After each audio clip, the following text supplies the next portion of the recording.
What is up, everybody? Listen, it's Georgia Alabama week. We got to do something special. And what we're doing is we got Bama Online and Dawgs HQ. We're joining forces here to kind of entertain you for a little bit, lighthearted stuff. We'll talk a little bit about a game, but we really want to get into kind of some old recruiting stories because I got my man Tim Watts down here. If you're watching, he's the one below me on the screen, and then Andrew Bone up here in the top right if you don't know those Georgia fans. And obviously I'm Jake Rowe, and it's Rusty Mansell down here in the bottom right. I say obviously I'm Jake Rowe, like everybody knows who I am. And I'm probably the least good at my job as anybody on this screen right now. But glad to have everybody here. And Tim, this Georgia-Alabama game, this rivalry, it started on the recruiting trail even before Kirby Smart, I feel like, was even became the head coach at Georgia, that they've been battling for recruits, and we've all got memories of that stuff. You got one that kind of stands out to you that maybe Alabama won over the years against Georgia? And I think Derrick Henry starts the discussion, but I mean, this goes a long way back. Like I told Alabama fans when Kirby got to Georgia, and Rusty already knew this, and Georgia fans knew it, but Kirby's so competitive. Like nobody wanted to beat Georgia more than Kirby when he was at Alabama, and that was recruiting and, playing. He's just a competitive dude. So when he went to Georgia, wanted to beat Alabama, I think it maybe caught some Alabama fans off guard a little bit because he's so competitive, but no, we knew that was coming in. I mean, I think Derrick's the one that jumps out. The storylines are so immense with some of these flips, but Derrick's always been that one because he was such a game changer and such a freaky type player.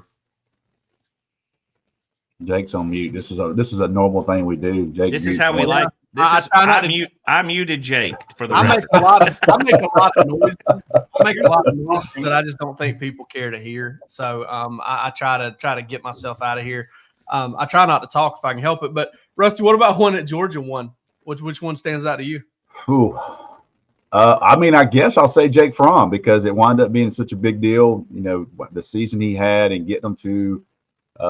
Even you can go the whole storylines. I mean, Alabama was starting to move toward Tua with the Jake Fromm deal. I think immediately kind of turned toward Kirby when he went to Georgia, and they wound up winning a lot of football games. The Notre Dame game, the Oklahoma Rose Bowl game, all those kind of games with Jake Fromm kind of set a path for Georgia. And got close there late in the national championship game against Alabama, ironically, but that was a big deal because I don't know where Georgia would have been without Jake Fromm, especially the 17-18 season and kind of setting the pathway of what Georgia succeeded the next couple of years after that. But that wound up being a big deal. I think it worked out good for both schools as one of those deals. But for Jake Fromm to decommit and come to Georgia, it wound up being a real big deal for Kirby in particular.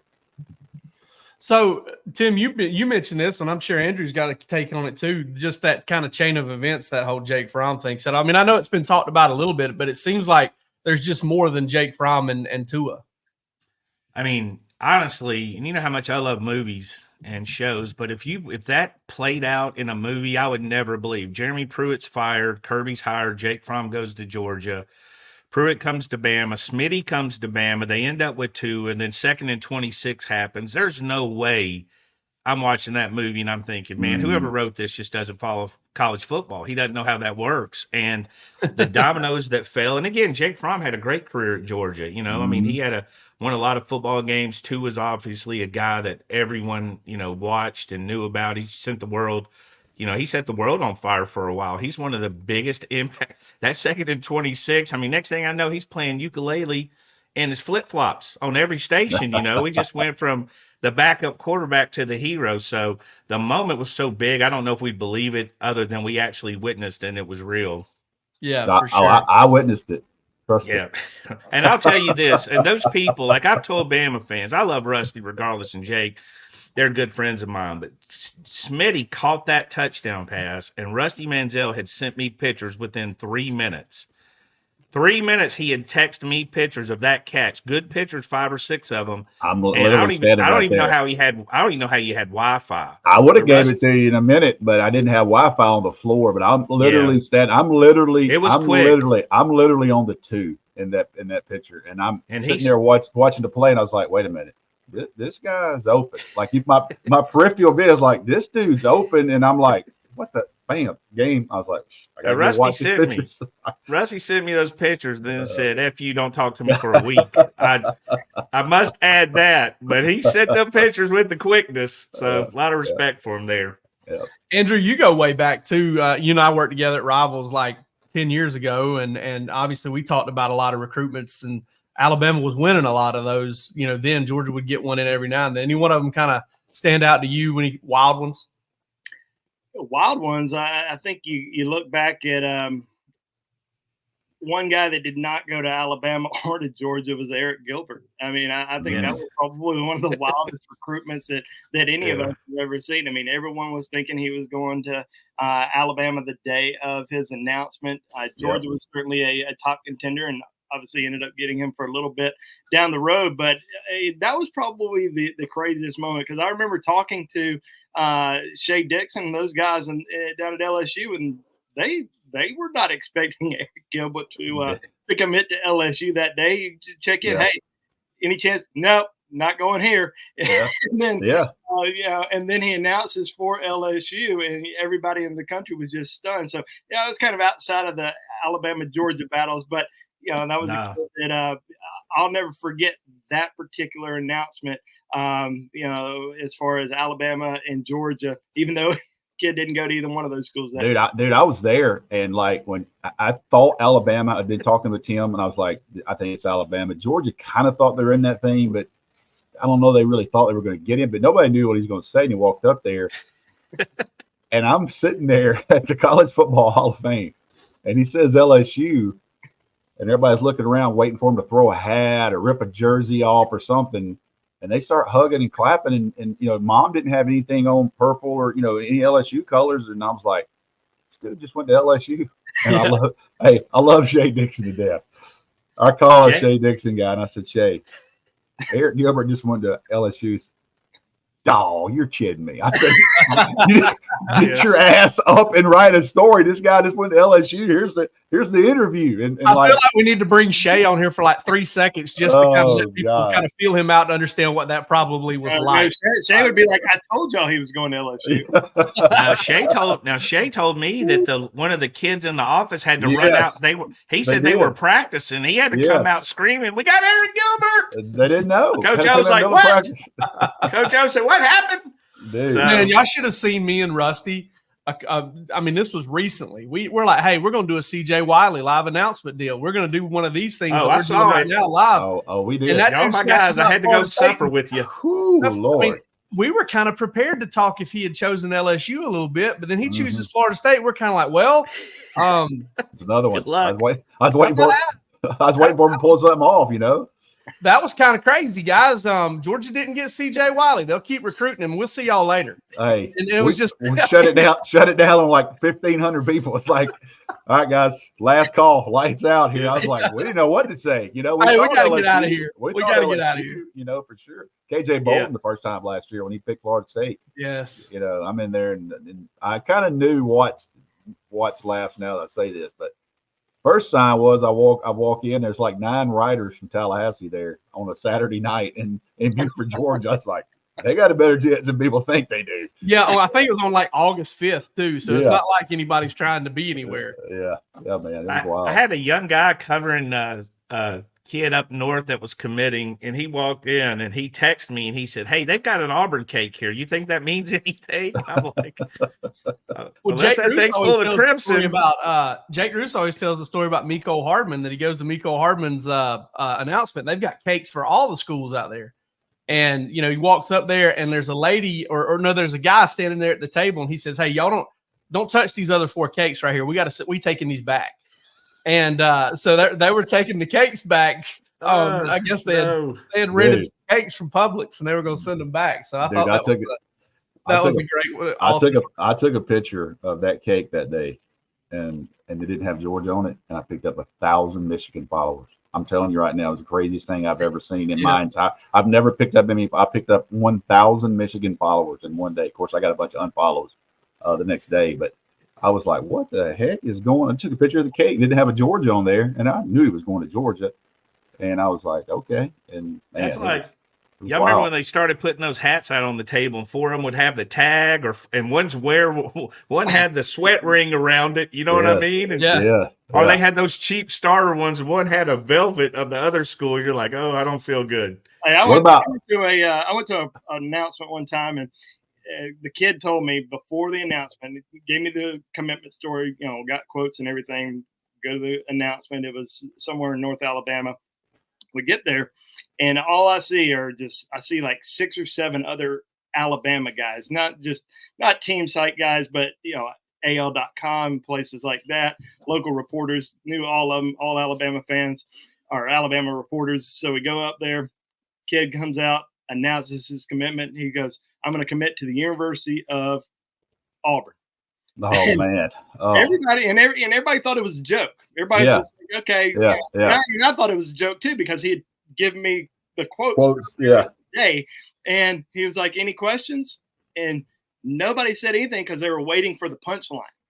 And then he just walked off the stage, and that was it. I ended up going up and interviewing him afterwards, but there was a backdrop, and behind the backdrop there was this huge banner that said congratulate, and his name was Spencer, and it says, "Congratulations, Spencer, roll tide," on the banner behind, because it was that was painful. It was like our photographer was there. That was painful. I was in New Orleans. He was quitting right after signing day. Yeah, and it was it was so awkward. But I did that for nothing to Kobe Dean. The entire Georgia beat drove to Huntsville, Alabama, and everybody thought he was going to Georgia. There was an old coach from Georgia that was on his staff. You're not N'Kobe Dean, Monty Rice. Monty Rice, sorry, Rice. Monty Rice drove all the way to see Monty Rice, and God, I'm getting old.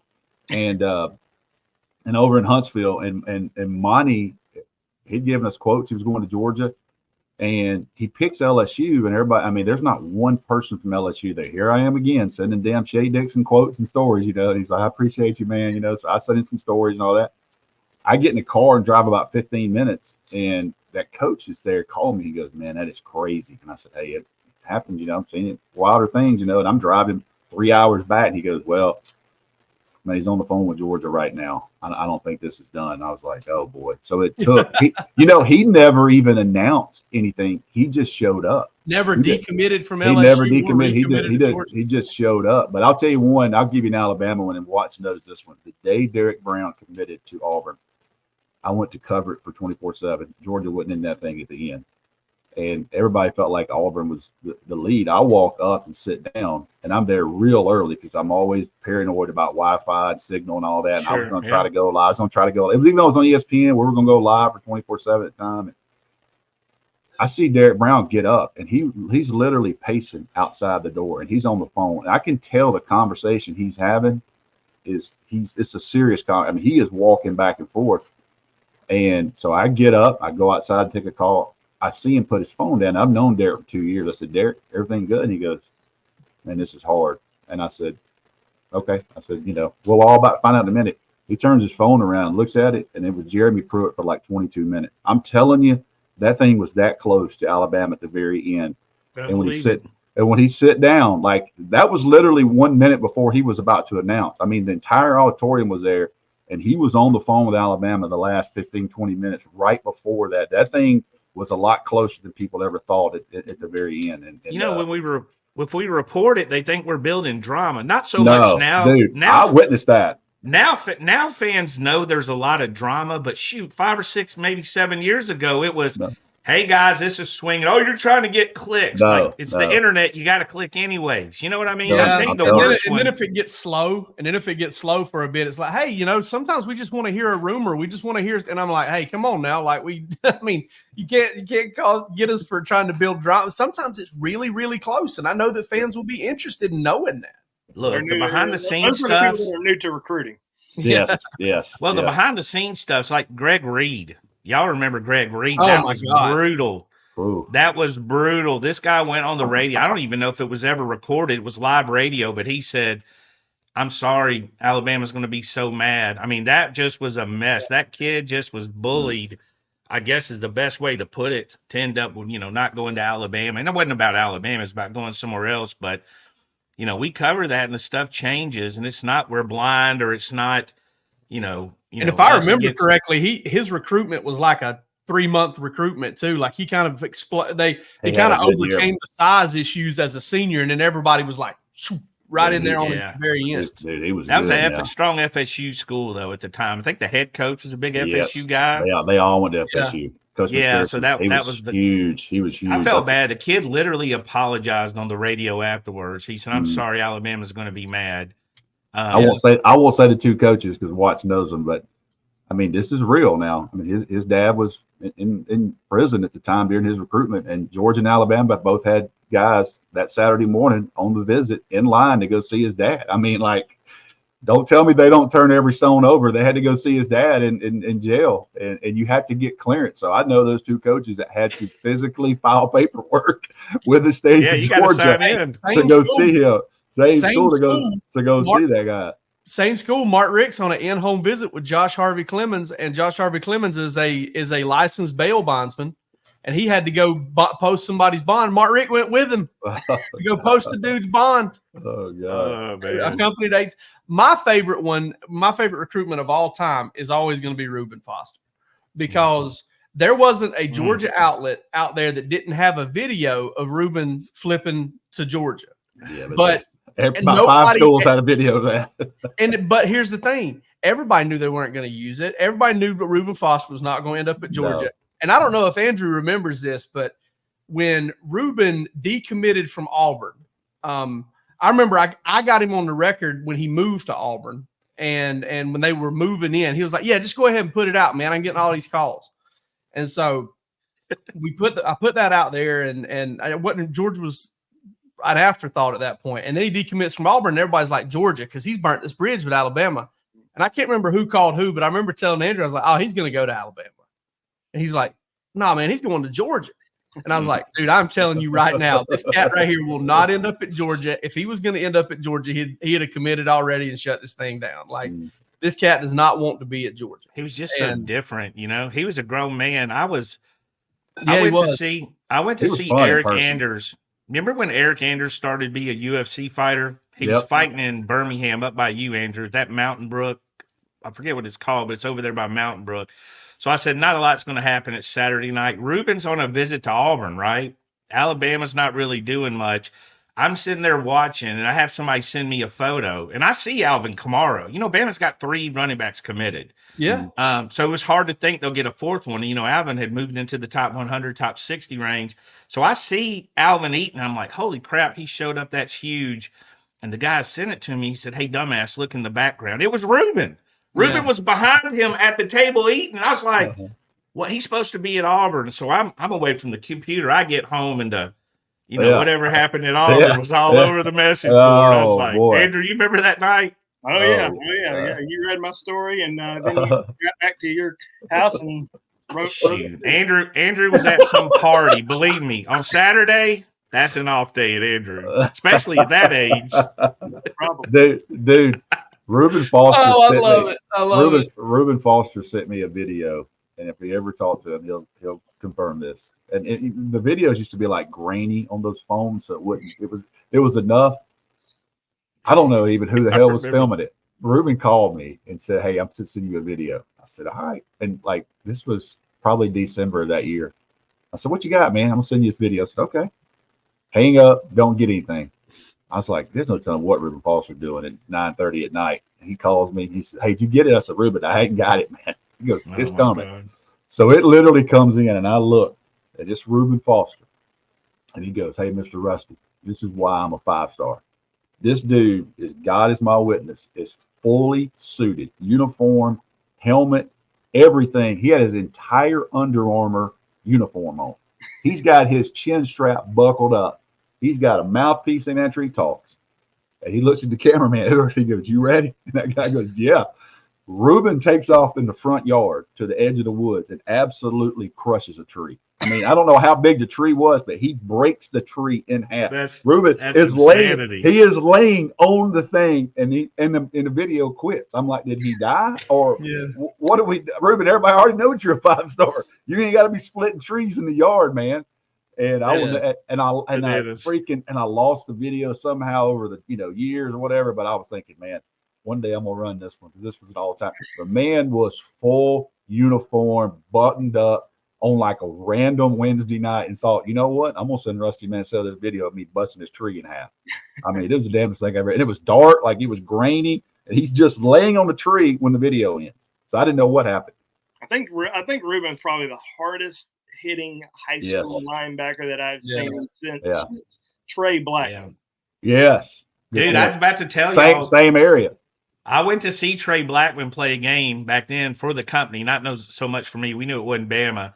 And he was lining up in a 3-point stance, and he was driving his shoulder into a tree before the game. I don't know why he was in a 3-point stance, but it was left shoulder and it was right shoulder. I don't know something they do down there, the trees. I don't know if they're mad at the trees, but dude, that's so for future generations, that's what you do. Practice against the trees. If you want dude. Well, you know, for future generations, what you do is you go look up Trey Blackman high school highlights is what you do. Or Ruben. Do that, or Ruben, but those Trey Blackmans were different. Those were like no fear for their self. Cared not. Get you going on a Monday. You know, the last Ruben thing, I'll give Chad Simmons credit. Chad Simmons went to see Isaiah Crowell play, and back then you didn't cover freshmen. You didn't even make a note. You just kind of said, "Okay, I'll cover that guy in 2 years." Ruben hit Isaiah Crowell twice in that game as a freshman, and everybody out there was like, "This dude." Everybody at Troup County was like, "I'm telling you, this is the guy." And like Chad, wrote a story on him as a freshman, and it didn't take long. He had 20-something offers like in that next June, like as going into his sophomore year, which was unheard of back then. Like everybody knew immediately, like this kid down there, and he was so fun to cover. He's such, you just talk to the guy. He was always smiling and had a good time, especially during high school. Man, he was fun. That senior year got wild, obviously, but his first 3 years when he was here in Georgia, it was fun to cover him. But Chad Simmons, I think the best narrative was Ruben is he got an Auburn tattoo. He won't go to Alabama. And anybody knew Ruben said he'll go where he wants. He could have put the SEC East on his arm. He was going wherever he wanted to go. He might get another one while he's in Alabama. Y'all don't know Ruben. Yes. Yeah, I mean that was always the thing with me. Cat's a wild card, man. He marched to the beat of his own drum, and that was one of the another reason I remember that class outside the fact that Georgia just got nobody. I'm talking about like almost nobody. Trey Matthews was the headliner of that class, and he wasn't there, 18 months later. The thing I remember is the package deal between Ruben, Alvin, and Trey. And somehow, as they said that, they all ended up committed to different schools for a while, and then 2 of them did end up at the same school, and one never even really thought about going to another school until he got kicked out of school. So it was that class, man. That class did Mark Richt in at Georgia, and that class is why Kirby Smart's the head coach at Georgia at this point. I guess he would have been there, maybe done it eventually, but the timing kind of made it possible with that class for sure. Is Micole Hardman the one Pruitt was in church with when he found out he was fired? Sunday morning. Pruitt's Sunday in church morning with the family on Sunday. Micole loved Jeremy Pruitt. He did. He loved, and Jeremy always said, like, I recruited him so well to Georgia, I can't get him to Bama. He tried to get him to flip to Bama. Yeah, he did, but he said, the kid would say in his interviews, I love Jeremy Pruitt. I love him, but he wasn't going to play. He's an offensive guy. He wasn't going to play for Pruitt. Well, he came in as a defensive guy, played corner for his first year, and he lives in dog country, but Pruitt is right. Pruitt's 100% right. He sold him on he did a good job recruiting him, and it was going to be tough to undo that. We had him at corner, Tim, at the Adidas game. He was at corner the first practice, and he looked real uncomfortable. Real uncomfortable. And I remember coming back to practice, and that was Jacob Easton's year. So Jacob Easton was tight with Micole. So Micole came back, and he's got a magnetic personality as well. He had talked the offensive staff during the break of the first practice to trade for him to get him off the defense and put him on offense, because Jacob and all them was like, we want him on the offense. And sure enough, he practiced one practice on defense, and he spent the rest of the week playing wide receiver. And he went to Georgia and played DB for a year. But his most natural position, obviously, was slot and being a wide receiver, and kind of what he does now to impact the game, which is hard to believe that dude called a super. You realize that dude got cut, and he's in no man's land. The Chiefs have an injury. Bring him back because he knows the offense. They don't even he plays 0 snaps. in the AFC Championship game. He plays 0 snaps. And then Kadarius Toney goes off the deep end. They have to put him in the offense. And then that dude makes the play of a lifetime. And now he's back on the Chiefs. So you're talking about a crazy 6 months for him going to the Jets and that disaster. And then ended up catching a game winner. And the next thing I know, man, he's on every show, every talk show, Good Morning America, everything. So good for him, man. Yeah, interesting kid too, for sure. Played every down, every snap he played in high school, I think, was a quarterback. Yep. All right, so what about this Georgia-Bama matchup? Andrew, start with you, man. All right, so let's start with this. You're on the Alabama side. You're looking. Is there anything about Georgia that concerns you based on what you've seen out of both of these teams thus far? Yeah, Jalen Walker. I think he's probably the biggest concern. Obviously Georgia moves him around. He had 2 sacks against Alabama in that SEC championship last year, and it wasn't even. Was he starting in the game? Was he replacing somebody? I think he played 11 snaps. Third down. Played 11 snaps. 11. And now coming into this season, I mean, he's having an unbelievable year. I mean, I feel like every time I watch Georgia, that's the name you just constantly hear every single play. How's Alabama going to be able to defend him coming off that edge? That's been the biggest concern with pressure. Milroe has to have time in the pocket. Obviously every quarterback, but Jalen Milroe has gotten a lot of pressure on him in the first 2 games. The Alabama offensive line, healthy. They look good against Wisconsin, but Georgia's a different animal. Georgia's going to put a lot of pressure on them. How is this offensive line going to perform? How are they going to protect Jalen Milroe? I think that's the biggest question is how are the tackles for Alabama going to be able to slow down those outside edge rushers? And, obviously you guys know a little bit more Micole Williams. Is he going to be back 100% healthy in this game? Because that's good. Jalen Walker, Micole Williams coming after Jalen all night. That's going to be something to watch closely. I think right now, a pretty good chance Micole Williams is going to give it a shot to play, but I don't think there's any way in hell he's going to be 100%. Rusty, what would you say, Alabama, looking at this matchup and everything we know about Georgia and everything we've seen out of this version of Alabama? Just talking to a ton of people, not just this week, over the past year, kind of the curiosity was how Jalen Milroe and how this new offense would fit him. A lot of people thought it was going to fit him better. Seems to have. The thing I talked to coaches about him is he has an underrated deep ball accuracy. He doesn't miss many deep balls. You can pick him apart a little bit, some of his intermediate passing, some of the things, but we looked at that pass he threw yesterday against Wisconsin, not the slot fade to Ryan Williams, the one he threw in the corner, basically corner out like that. That is an absolute perfect ball. That gives you absolute nightmares because he's able to set his feet and he makes you pay on plays like that. The thing that's common, and I talked to multiple staffs over years about just picking people's brains about everything. The one thing they say about Jalen Milroe is how hard he is to tackle. And you go back and you watch the Georgia game last year, a couple times they had their hands on him and they couldn't get into the ground. And he takes, my old saying, man, he turns 3rd and 7 into 3rd and 3 and 3rd and 2. It seemed like last year, the entire game, man, they were 3rd and 2, 3rd and 1 because of not only run game, but when he gets out of the pocket, he's such a big, good athlete, man. It hurts you because it moves the chains and extends drives. So I think Georgia, it can be a lazy narrative, but I think that you've got to contain Jalen Milroe, understand he's going to get his, but you can't let him go on top of you 2 or 3 times, man, because he does not miss that deep ball accuracy. From what I've seen, he's been really good at that, especially this year. That Wisconsin game, those 2 balls he threw, the one to Ryan Williams on that slot fade. I mean, dude, he didn't break a stride an ounce. They hit him right in the pocket. And that's scary if you're watching Alabama. One of the things about him too is Georgia, I felt like, did a pretty good job with him last year. They sacked him a few times and they didn't let him run wild and all this stuff, and he still beat them. Like he still beat them by making every single play he had to make. And that's what makes him so dangerous to me is he's never out of it. Tim, what you got, man? I think it's about back for Alabama defensively. I mean, how much are you going to leave him? Is his seat of his pants going to be clean at the end of that game?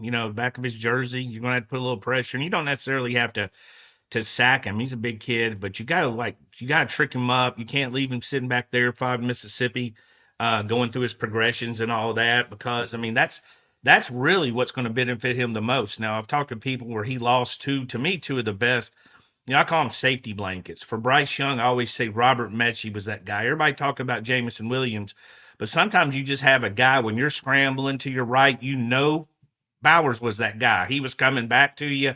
Ladd McConkey was that guy. I'm coming back to you. I got you, boss.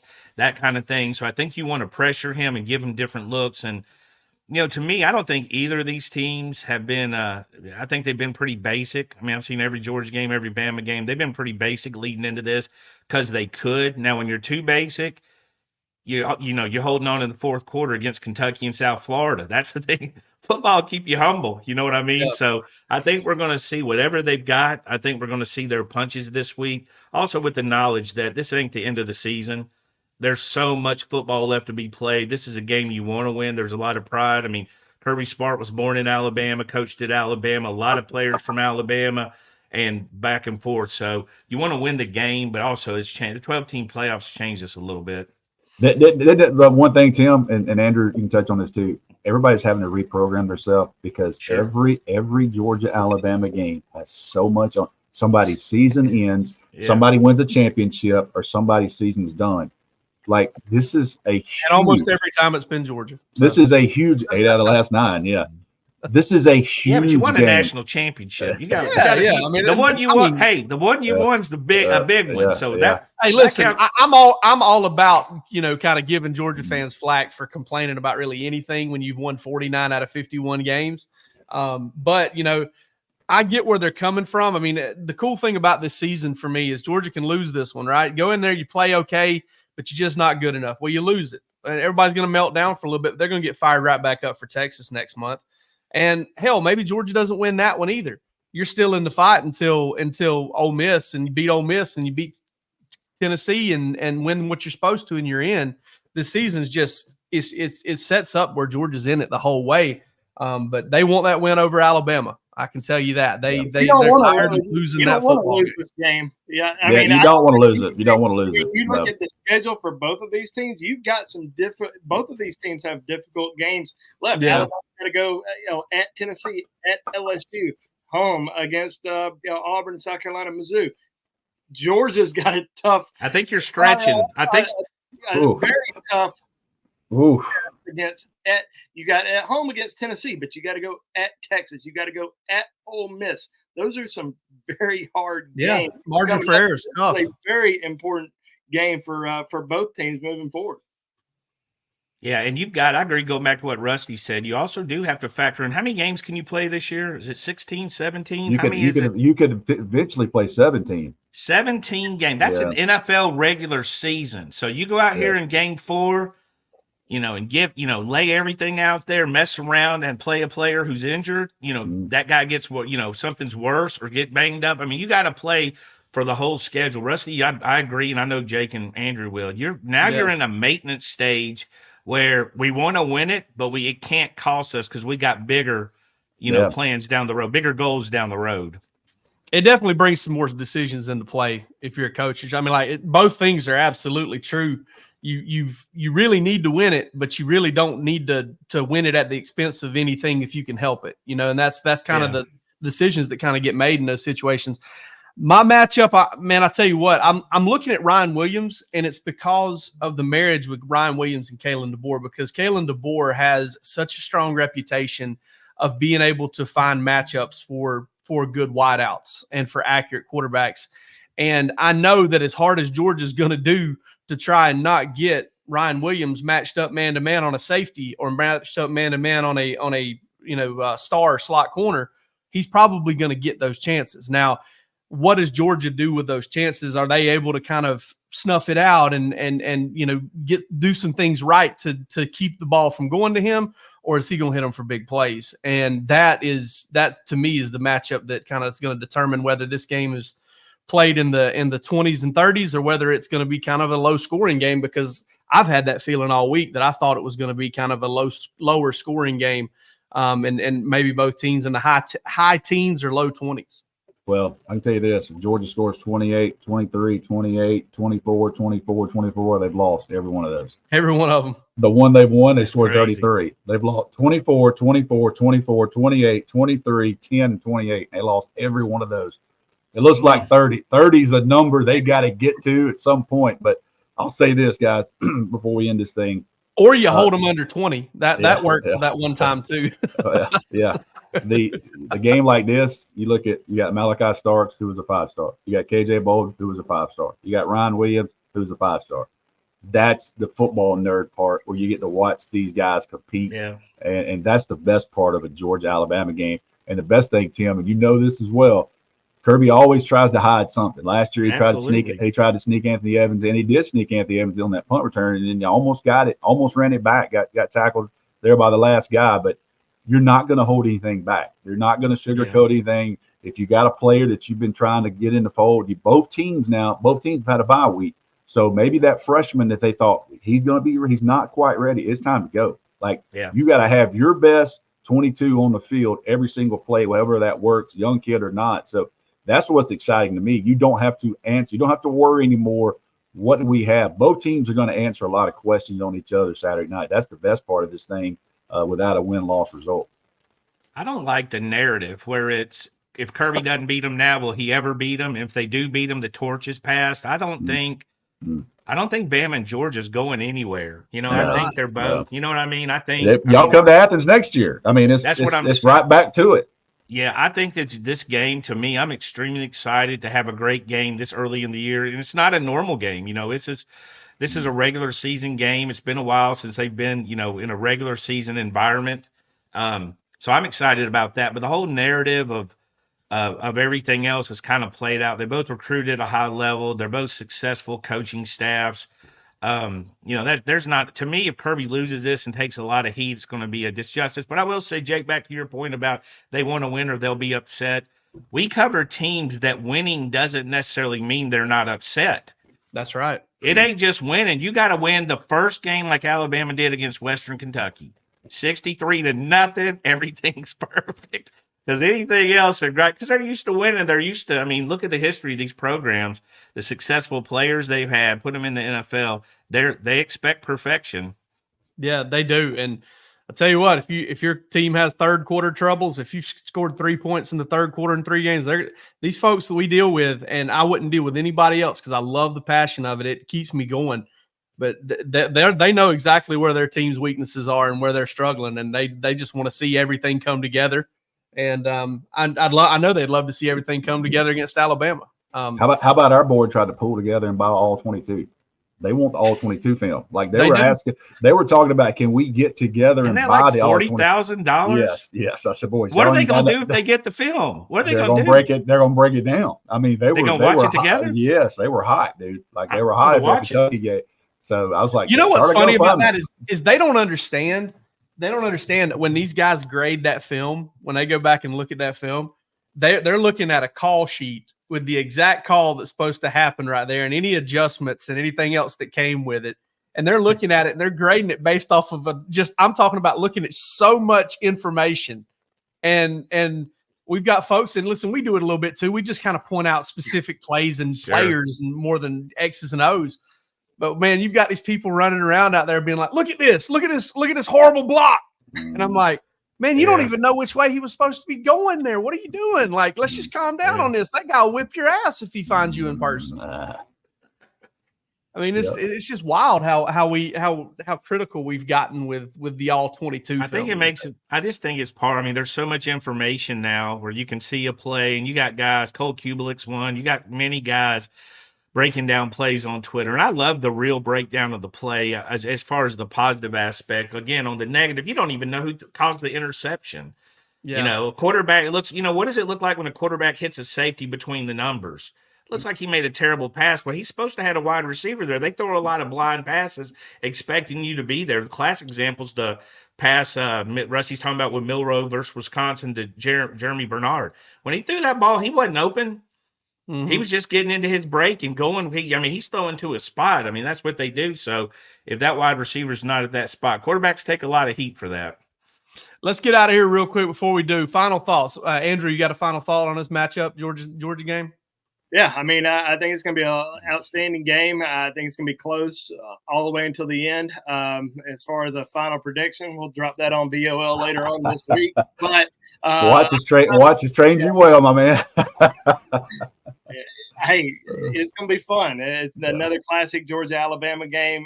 Can Kalen DeBoer, what's he going to be able to do with college game day? Trump, a lot of pressure on him in Tuscaloosa this weekend with a lot of people that are going to be watching. So I'm excited about it. Glad that it's here. That bye week seemed like it took forever. So I'm glad that bye week is out of here and we can finally get back to watching some good football. A tip jar Archibald is going to be pretty healthy here in the next couple of days. I know that. All right, Rusty, what final thought? Quick one. What are we? It's 9/25, September 25th. We can go back and revisit this one. This is the first of 2 times that Georgia and Alabama are going to play this year. We could play 3 times, right? Let's don't do that. We could play. I'm not sure the 4 of us will be friends. We don't need to play. Georgia and Alabama do not need to play 3 times. By the time that game kicks off, the third one, I don't know if any of us will be talking. Me and Andrew will be talking. You and Jake will be talking. The rest of it. I might be. It really just depends on me and Watts. For me and Watts, it just depends on if Braves get in the playoffs. Braves don't get in the playoffs. I got no reason to talk to the man anymore. Well, last night. Y'all might be done Monday for a lot of reasons this year for the rest of the year. But yeah, I think Georgia and Alabama are going to play in some capacity at some point. I think Georgia and Alabama are going to play twice, and it could be in the damn Mercedes-Benz again because they're going to have the national championship there. They'll have semifinals there. There's a lot of different scenarios, but the SEC championships there. Who knows? It could rematch there. So I just think it's some way, just the football gods, Georgia and Alabama are going to play twice this year. What you got, Tim? I just want to know, I feel misled being here. I was told this was the Popeye Bojangles debate, and I came in ready to swing. I've been talking about some football. We're talking about football. We're talking about football instead of talking about fast food chicken. Man. So, you know what's going to happen? We can still do it. No, I'm going hungry. Me and Rusty for real won't be friends. Great. This is for real. The end of me and Rusty. If we debate this, me and Rusty, I tag him on my board all the time. Yeah. Rusty Bojangles. But for me, I'm excited. I guess I've gotten older. I just appreciate these games. And, we watched some bad football to get here. This past weekend was just terrible football. I'll go back to Andrew. That's probably why it took forever to get here. We just didn't have a lot to kill our Saturday. So I'm excited. I love the storylines that go with it. I love playing these type of games. I love playing Georgia in the regular season. I just enjoy it. Maybe I got old. I'm not as hyper as I was before, but, I think when you get these kind of games, this kind of caliber, this early, 2 top 5 teams, I still would have Georgia number 1. You got a number 1, number 4 matchup.